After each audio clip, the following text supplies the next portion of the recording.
జడ శ్రవణ్ కావచ్చు, రావణ్ అలియాస్ ప్రశ్న జోసెఫ్ కావచ్చు, మొన్న మాట్లాడుతా పవన్ కళ్యాణ్ గారు కొడకలారా అన్నారు.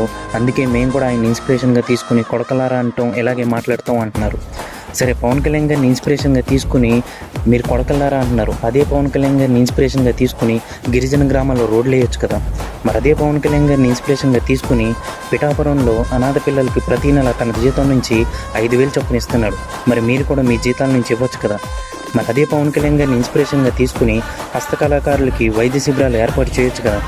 మరి అదే పవన్ కళ్యాణ్ గారిని ఇన్స్పిరేషన్గా తీసుకుని సరైన తాగునీటి సదుపాయం లేని గిరిజన గ్రామాలకు తాగునీరు ఇవ్వచ్చు కదా. అవన్నీ వదిలేసి పవన్ కళ్యాణ్ గారు కొడకలారా అన్నారు, అందుకే మేము కూడా అంటామంటే, పవన్ కళ్యాణ్ గారు కొడకలారా అన్నారంటే వైసీపీ నాయకులు పదే పదే పవన్ కళ్యాణ్ గారి వ్యక్తిగత జీవితాన్ని, వాళ్ళ ఇంట్లో ఆడవాళ్ళని, వాళ్ళ పిల్లలకి రేప్ థ్రెట్స్ చేస్తే కొడకలారా అని చెప్పు చూపించకుండా మరి ఇంకేం చేస్తారు. రాజకీయాలకు సంబంధం లేని ఇంట్లో ఆడవాళ్ళని, పిల్లల్ని తిట్టినప్పుడు చెప్పు చూపించడం కాదు, చెప్పు తీసి కొట్టాలి.